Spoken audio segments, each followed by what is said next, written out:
The City of London officials have agreed to put off measures to remove the Occupy London Stock Exchange demonstrators until the new year. Occupy London said the city officials have agreed to shelve their bid to evict demonstrators on the condition that the number of tents pitched outside the St. Paul's Cathedral are reduced. St. Paul suspended legal action against the protest camp on Tuesday, prompting the corporation to announce it would be pausing its legal bid.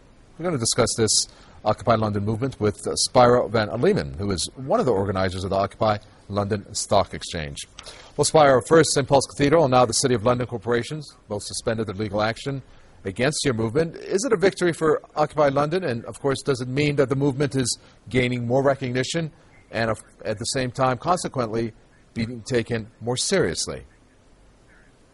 Absolutely. It's been a great victory for us, and it's also a pleasure to see the church realizing that we stand for many of the same values that they should be standing for. We're standing for equality, economic and social equality, and the church realized that they're going to lose the public opinion if they take that legal action against us. And we're very happy to be in an open dialogue at the moment with the church and work together.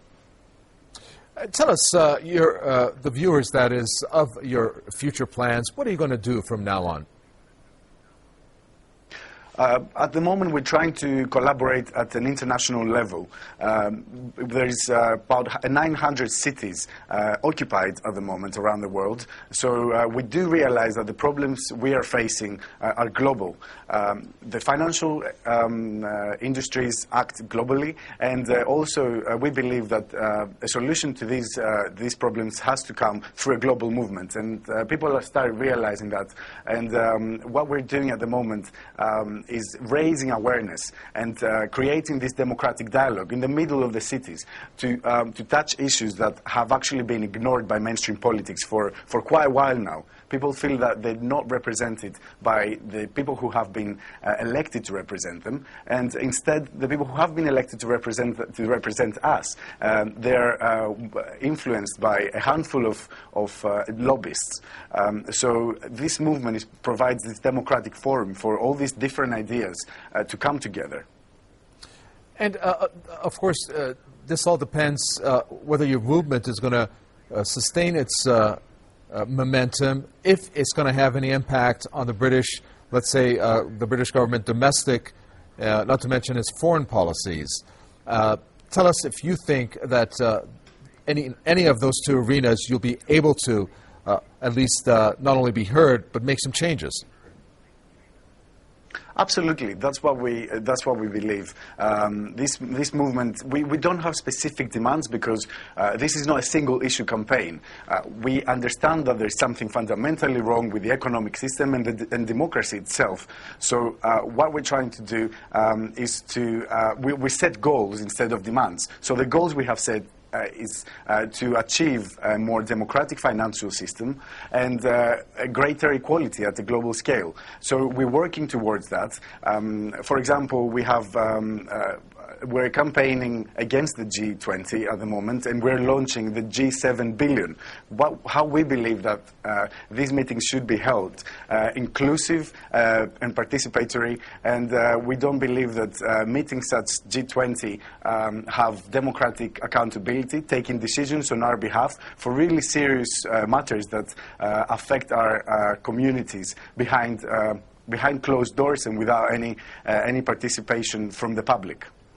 And when we talk about, well, especially in the UK, about the cabinet there of David Cameron, we know that, well, not just restricted to the UK, also the United States, that many of them are, well, financially well off, the millionaire cabinet, as they call it. In order for the lawmakers to come and make any changes, are you in line to line yourself up with them, or are you just going to, as you say, have these goals and obtain them? Because obviously the lawmakers are the ones that are going to be able to make changes. Absolutely.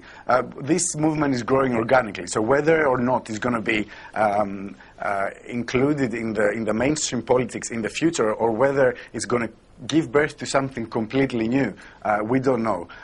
What we're doing is, as I said, giving the voice to people to and the forum where the alternative ideas can flourish, because we don't expect from a greater power to satisfy our demands or to give solution to the problems we have. So what we're doing is we're creating those communities in the middle of, for example, in the city of London, which operates in a completely different manner as opposed to mainstream politics. We are all equal, we don't have representatives, and we are taking decisions by reaching consensus, which is basically how democracy was born in the first place, about 2,500 years ago in Greece. We appreciate your comments. Lots of luck to you. Spyro van Leemnen, one of the organizers of the Occupy London Stock Exchange there, with his statements from London. That brings us to an end for this edition of The World News. Stay tuned. In a few minutes' time, News in Brief.